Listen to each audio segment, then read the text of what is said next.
ನಮಸ್ತೆ, ಪ್ರಜಾಮಾರ್ಗ ನ್ಯೂಸ್ಗೆ ಸ್ವಾಗತ. ನಾನು ಪ್ರಕೃತಿ ಪ್ರಭಾಕರ್. ಬನ್ನಿ ಇವತ್ತಿನ ಟಾಪ್ ನ್ಯೂಸ್ ಏನಿದೆ ನೋಡೋಣ. ಲೋಕಸಭೆ ಚುನಾವಣೆಯ ಫಲಿತಾಂಶ ಅಂತಿಮ ಘಟ್ಟ ತಲುಪುತ್ತಿದ್ದು, ಭಾರತೀಯ ಜನತಾ ಪಕ್ಷದ ಹಿರಿಯ ನಾಯಕ ಹಾಗೂ ಕೇಂದ್ರ ಗೃಹ ಸಚಿವ ಅಮಿತ್ ಶಾ ಅವರು ಗಾಂಧಿನಗರದಲ್ಲಿ 7 ಲಕ್ಷಕ್ಕೂ ಹೆಚ್ಚು ಮತಗಳ ಅಂತರದಿಂದ ಭರ್ಜರಿ ಗೆಲುವು ಸಾಧಿಸಿದ್ದಾರೆ. ಗಾಂಧಿನಗರ ಲೋಕಸಭಾ ಕ್ಷೇತ್ರದಲ್ಲಿ ಕಾಂಗ್ರೆಸ್ ಪ್ರತಿಸ್ಪರ್ಧಿ ಸೋನಾಲ್ ಪಟೇಲ್ ಅವರ ವಿರುದ್ಧ ಅಮಿತ್ ಶಾ ಗೆಲುವು ಸಾಧಿಸಿದ್ದಾರೆ. ರಾಜ್ಯದ 25 ಲೋಕಸಭಾ ಕ್ಷೇತ್ರಗಳಿಗೆ ಬೆಳಗ್ಗೆ 8 ಗಂಟೆಯಿಂದ ಮತ ಎಣಿಕೆ ಆರಂಭವಾಗಿದ್ದು, ಬಿಜೆಪಿ 23ರಲ್ಲಿ ಮುನ್ನಡೆ ಕಾಯ್ದುಕೊಂಡಿದ್ದು 2 ಸ್ಥಾನಗಳಲ್ಲಿ ಗೆಲುವು ಸಾಧಿಸಿದೆ. ಕಾಂಗ್ರೆಸ್ 1 ಕ್ಷೇತ್ರದಲ್ಲಿ ಮುನ್ನಡೆ ಕಾಯ್ದುಕೊಂಡಿದೆ. 2019ರ ಚುನಾವಣೆಯಲ್ಲಿ ಅಮಿತ್ ಶಾ 5.57 ಲಕ್ಷಕ್ಕೂ ಹೆಚ್ಚು ಮತಗಳ ಅಂತರದಿಂದ ಗೆಲುವು ಸಾಧಿಸಿದರು. ಕೊನೆಗೂ ಕೇರಳದಲ್ಲಿ ಖಾತೆ ತೆರೆಯುವ ಬಿಜೆಪಿ ಕನಸು ನನಸಾಗಿತ್ತು. ತ್ರಿಶೂರ್ ಲೋಕಸಭಾ ಕ್ಷೇತ್ರದಲ್ಲಿ ಸುರೇಶ್ ಗೋಪಿ ಭರ್ಜರಿ ಗೆಲುವು ಸಾಧಿಸಿದ್ದಾರೆ. ಕೇರಳದಲ್ಲಿ ಮೊದಲ ಬಾರಿಗೆ ಖಾತೆ ತೆರೆದಿದ್ದು, ತ್ರಿಶೂರ್ನಲ್ಲಿ ನಟ ಬಿಜೆಪಿ ಅಭ್ಯರ್ಥಿ ಸುರೇಶ್ ಗೋಪಿ ಜಯ ಗಳಿಸಿದ್ದಾರೆ. ಸುರೇಶ್ ಗೋಪಿ ಕಾಂಗ್ರೆಸ್ನ ಕೆ ಮುರಳೀಧರನ್ ಮತ್ತು ಸಿಪಿಐನ ವಿಎಸ್ ಸುನೀಲ್ ಕುಮಾರ್ ಅವರನ್ನ ಸೋಲಿಸಿ ಐತಿಹಾಸಿಕ ಸಾಧನೆ ಮಾಡಿದ್ದಾರೆ. ಸುರೇಶ್ ಗೋಪಿ ಬರೋಬ್ಬರಿ 69,000ಕ್ಕೂ ಅಧಿಕ ಮತಗಳ ಅಂತರದಲ್ಲಿ ಗೆಲುವು ಸಾಧಿಸಿದ್ದು, ಇದು ಕೇರಳದಲ್ಲಿ ಬಿಜೆಪಿಯ ಮೊಟ್ಟಮೊದಲ ಗೆಲುವಾಗಿದೆ.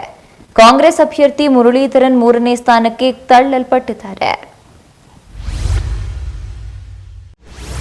ಜೆಡಿಎಸ್ ರಾಜ್ಯಾಧ್ಯಕ್ಷ ಎಚ್.ಡಿ. ಕುಮಾರಸ್ವಾಮಿ ಗೆಲುವಿನ ಸಂಭ್ರಮದಲ್ಲಿದ್ದಾರೆ.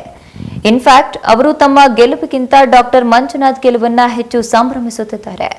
ರಾಮನಗರದಲ್ಲಿಂದು ತಮ್ಮ ಪ್ರತಿನಿಧಿಗಳೊಂದಿಗೆ ಮಾತನಾಡಿದ ಅವರು, 2 ಗೆಲುವಿನ ಬಗ್ಗೆ ನಿರೀಕ್ಷೆ ಇತ್ತು. ಬೆಂಗಳೂರು ಗ್ರಾಮಾಂತರ ಕ್ಷೇತ್ರದಲ್ಲಿ ಡಾಕ್ಟರ್ ಮಂಜುನಾಥ್ ಅವರ ಗೆಲುವು ಹೆಚ್ಚು ಮಹತ್ವದ್ದಾಗಿದೆ. ಅಮಿತ್ ಶಾ ಮತ್ತು ತಾನು ಅವರನ್ನ ಅಭ್ಯರ್ಥಿಯಾಗಿ ಆಯ್ಕೆ ಮಾಡಿದಾಗ ಜನ ಟೀಕೆ ಮಾಡಿದ್ರು. ಕ್ಷೇತ್ರದಲ್ಲಿ ಅಣ್ಣ ತಮ್ಮಂದಿರ ದಬ್ಬಾಳಿಕೆಯಿಂದ ಜನ ಬೇಸತ್ತಿದ್ರು ಮತ್ತು ಡಾಕ್ಟರ್ ಮಂಜುನಾಥ್ ಅವರನ್ನ ಗೆಲ್ಲಿಸುವ ಮೂಲಕ ತಮ್ಮ ಆಕ್ರೋಶವನ್ನ ಹೊರಹಾಕಿದ್ದಾರೆ ಎಂದು ಹೇಳಿದ್ದಾರೆ. ಬೆಂಗಳೂರು ಗ್ರಾಮಾಂತರ ಕ್ಷೇತ್ರದಲ್ಲಿ ಕಾಂಗ್ರೆಸ್ ಪಕ್ಷದ ಅಭ್ಯರ್ಥಿ ಡಿಕೆ ಸುರೇಶ್ ಸೋಲನ್ನ ಅನುಭವಿಸಿದ್ದಾರೆ. ಈ ಕುರಿತಾಗಿ ಮಾತನಾಡಿದ ಸುರೇಶ್, ಜನರ ತೀರ್ಪಿಗೆ ತಲೆ ಬಾಗುತ್ತೇನೆ ಮತ್ತು ಡಾಕ್ಟರ್ ಸಿಎನ್ ಮಂಜುನಾಥ್ ಅವರಿಗೆ ಅಭಿನಂದನೆಯನ್ನ ಸಲ್ಲಿಸುತ್ತೇನೆ ಎಂದು ಹೇಳಿದ್ದಾರೆ. ಪಕ್ಷದ ಕಾರ್ಯಕರ್ತರು ತನಗಾಗಿ ಬಹಳ ದುಡಿದಿದ್ದಾರೆ. ಆದರೆ ಸೋಲಿನಿಂದ ಧೃಢೀಗೆಡುವ ಅವಶ್ಯಕತೆ ಇಲ್ಲ. ಅವರೊಂದಿಗೆ ತಾನು ಬೆಳೆದಿದ್ದೇನೆ ಮತ್ತು ಇನ್ನು ಮುಂದೆಯೂ ಅವರೊಂದಿಗೆ ಒಬ್ಬನಾಗಿ ಕೆಲಸವನ್ನ ಮಾಡ್ತೇನೆ ಎಂದಿದ್ದಾರೆ.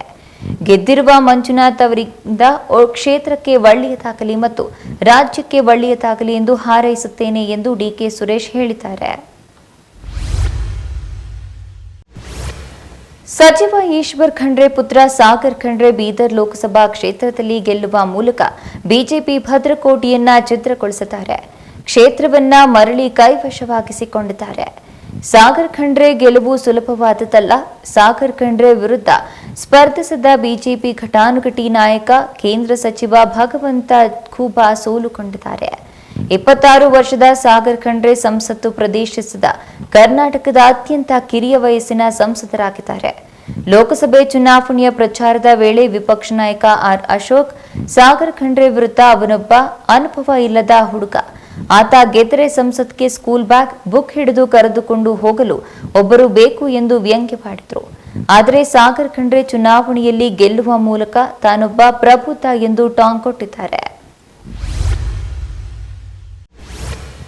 ಲೋಕಸಭಾ ಚುನಾವಣೆಯ ಫಲಿತಾಂಶದ ಬಗ್ಗೆ ಇಂದು ನಗರದಲ್ಲಿ ಮಾಧ್ಯಮ ಪ್ರತಿನಿಧಿಗಳೊಂದಿಗೆ ಮಾತನಾಡಿದ ಬಿಜೆಪಿ ನಾಯಕ ಸಿಟಿ ರವಿ, ಮತ್ತೊಮ್ಮೆ ಮೋದಿ ಎಂದುಕೊಂಡಿದ್ದ ಜನರ ನಿರೀಕ್ಷೆ ನಿಜವಾಗಿದೆ.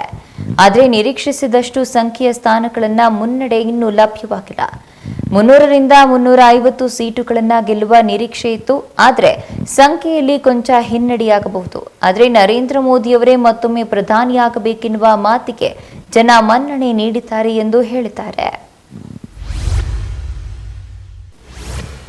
25 ವರ್ಷಗಳ ಬಳಿಕ ಹಾಸನ ಲೋಕಸಭಾ ಕ್ಷೇತ್ರದ ಕಾಂಗ್ರೆಸ್ ತೆಕ್ಕೆಗೆ ವಾಲಿದೆ.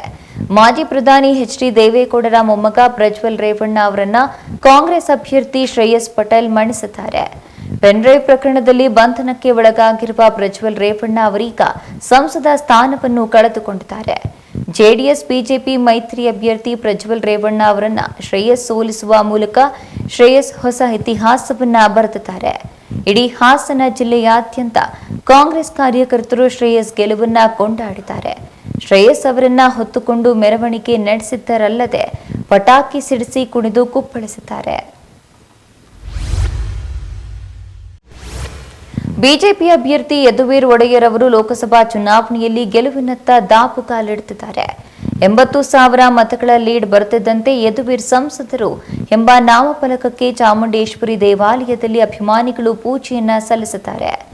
ಪೂಜೆ ಸಲ್ಲಿಸಿರುವ ಫೋಟೋಗಳು ಸಾಮಾಜಿಕ ಜಾಲತಾಣದಲ್ಲಿ ವೈರಲ್ ಆಗಿವೆ. ಲೀಡ್ ಬರುತ್ತಿದ್ದಂತೆ ಅಭಿಮಾನಿಗಳು ನಾಮಫಲಕ ಮಾಡಿಸಿ ಪೂಜೆಯನ್ನ ಸಲ್ಲಿಸುತ್ತಾರೆ. ವೈರಲ್ ಆಗಿರುವ ಫೋಟೋದಲ್ಲಿ ಯದುವೀರ್ ಕೃಷ್ಣದತ್ತ ಒಡೆಯರ್ ಸಂಸದರು ಮೈಸೂರು ಕೊಡಗು ಕ್ಷೇತ್ರ ಎಂದು ಬರೆಯಲಾಗಿದೆ. ವಲಸಿಗ ಎಂಬ ಹಣೆಯ ಪಟ್ಟಿಯ ನಡುವೆಯೂ ಬೆಳಗಾವಿ ಲೋಕಸಭಾ ಕ್ಷೇತ್ರದಿಂದ ಬಿಜೆಪಿ ಅಭ್ಯರ್ಥಿ ಮಾಜಿ ಸಿಎಂ ಜಗದೀಶ್ ಶೆಟ್ಟರ್ ಭರ್ಜರಿ ಗೆಲುವು ಸಾಧಿಸಿದ್ದು ಸಚಿವೆ ಲಕ್ಷ್ಮೀ ಹೆಬ್ಬಾಳ್ಕರ್ಗೆ ತೀವ್ರ ಮುಖಭಂಗವಾಗಿದೆ. 8 ಲೋಕಸಭಾ ಮತಕ್ಷೇತ್ರ ಹೊಂದಿದ ಬೆಳಗಾವಿ ಲೋಕಸಭಾ ಕ್ಷೇತ್ರದ ಪೈಕಿ ಗ್ರಾಮೀಣ ಕ್ಷೇತ್ರ ಪ್ರತಿನಿಧಿಸುವ ಸಚಿವೆ ಲಕ್ಷ್ಮೀ ಹೆಬ್ಬಾಳ್ಕರ್ ತವರು ಕ್ಷೇತ್ರದಲ್ಲೇ ಬಿಜೆಪಿ ಅಭ್ಯರ್ಥಿ ಜಗದೀಶ್ ಶೆಟ್ಟರ್ ಅವರು ಅತಿ ಹೆಚ್ಚು ಮತಗಳನ್ನು ಪಡೆದುಕೊಂಡಿದ್ದಾರೆ. ಉತ್ತರ ಕನ್ನಡ ಕ್ಷೇತ್ರದ ಮತ ಎಣಿಕೆ ಮುಕ್ತಾಯವಾಗಿದ್ದು ವಿಶ್ವೇಶ್ವರ ಹೆಗಡೆ ಕಾಗೇರಿ ಜಯ ಗಳಿಸಿದ್ದಾರೆ. ಮತ ಎಣಿಕೆ ಆರಂಭವಾದಾಗಿನಿಂದಲೂ ಕಾಗೇರಿಯವರು ಮುನ್ನಡೆ ಕಾಯ್ದುಕೊಂಡಿದ್ರು. ಇದೀಗ ನಿಂಬಳ್ಕರ್ ವಿರುದ್ಧ ಕಾಗೇರಿಯವರು ಗೆದ್ದು ಬೀಗಿದ್ದಾರೆ. ಕಾಂಗ್ರೆಸ್ ಅಭ್ಯರ್ಥಿ ಅಂಜಲಿ ನಿಂಬಳ್ಕರ್ ವಿರುದ್ಧ ಕಾಗೇರಿಯವರು 7,80,494 ಮತಗಳನ್ನು ಪಡೆದಿದ್ದಾರೆ. ನಿಂಬಾಳ್ಕರ್ ಅವರು 4,42,622 ಮತಗಳನ್ನು ಪಡೆದುಕೊಳ್ಳುವ ಮೂಲಕ ಸೋಲು ಅನುಭವಿಸಿದ್ದಾರೆ.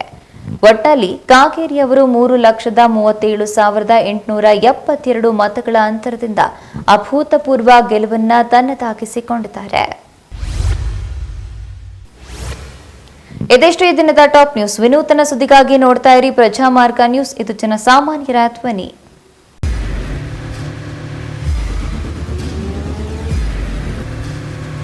ಪ್ರಜಾಮಾರ್ಗ ನ್ಯೂಸ್, ಇದು ಜನಸಾಮಾನ್ಯರ ಧ್ವನಿ. ನಮಸ್ಕಾರ. ನೀವು ನೋಡ್ತಾ ಇದ್ದೀರಾ ಪ್ರಜಾಮಾರ್ಗ ನ್ಯೂಸ್. ರಾಷ್ಟ್ರದ ರಾಜ್ಯದ ರಾಜಕೀಯದ ಬಗ್ಗೆ ಹೆಚ್ಚಿನ ಸಿನಿಮಾ ಅಪ್ಡೇಟ್ಗಳಿಗಾಗಿ ಫಸ್ಟ್ ಲೈಕ್ ಮಾಡಿ, ಸಬ್ಸ್ಕ್ರೈಬ್ ಆಗಿ, ಹಾಗೆ ಫಾಲೋ ಕೂಡ ಮಾಡಬೇಕು.